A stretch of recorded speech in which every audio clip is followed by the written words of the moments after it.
Napaka-importante na dapat alam natin yung basic troubleshooting upang mapaandar natin yung ganitong issue ng motor.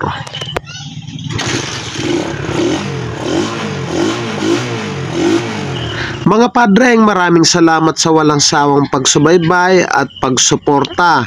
Kaya naman kung taga-Bataan ka at nais mong magpagawa, sumadya lang kayo dito sa ating shop sa Pulo, Hermosa, Bataan. Kaya naman kung bago ka lang sa akin channel, huwag niyo pong kalimutan na mag-like, mag-subscribe at pakihit na rin po yung notification bell para updated po kayo sa mga videos na kagaya nito. Kaya naman wag na natin patagalin at simulan na natin yan. EXT Microbike.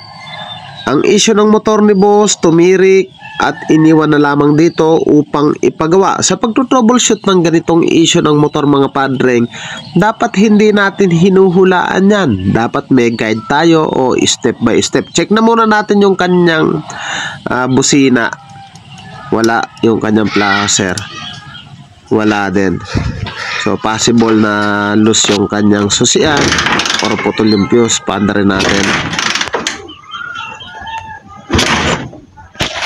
Ang issue ng motor, kalimitan paulit-ulit lamang. Kaya naman paulit-ulit lamang din yung ating pagtutroubleshoot.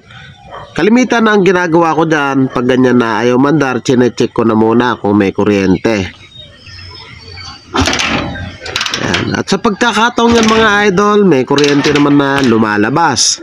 Kapag may kuryenteng lumalabas at napansin nyo na malakas at mga sul-ngasol, automatic po yan na hindi na po dyan yung sira. So yan, may kuryente siya talagang linalabas. So ibig sabihin, tanggalin na natin yung haka-haka na baka sa kuryente po yan. So sinasabi ni boss, bago lang din naman palit yung kanyang spark plug. So yan, nakita naman natin na may kuryente. So hindi lang gano'n makita sa video. So pag ganyan, targetin na natin kagad yung kanyang carburetor. So kalimitan yan lang naman yung issue lagi ng motor. Pag may kuryente, tumbukan nyo agad yung carburetor. So tatanggalin lang natin yung dalawang 10mm dyan. Tapos may screw dun sa kanyang air cleaner. So yan, lininis ko na at bubugaan ko ng hangin yan. Hindi ko na rin papakita mga idol. So bubugaan lang natin yung mga jettings nyan. So ayan nabugaan na natin at pwede na natin ikasa. Basta ayaw mandar, may kuryente mga idol, tumbukin agad yung carburetor. Paulit-ulit lamang na sira, paulit-ulit na pagto-troubleshoot. So kabit na natin yung hose, yung 10mm na nut. So ayan, naka-reserve na yung kanyang motor.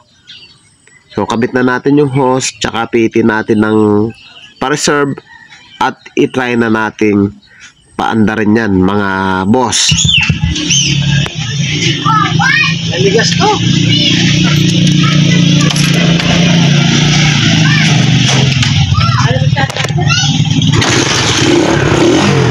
Napaka-importante mga padreng na iwas sa berya. Dapat at least once a month mainam na nabubugahan po yung ating air filter, yung ating carburetor, nalilinis yung spark plug, o sa madaling salita, napaka-importante na once a month na-tune up ang inyong motor.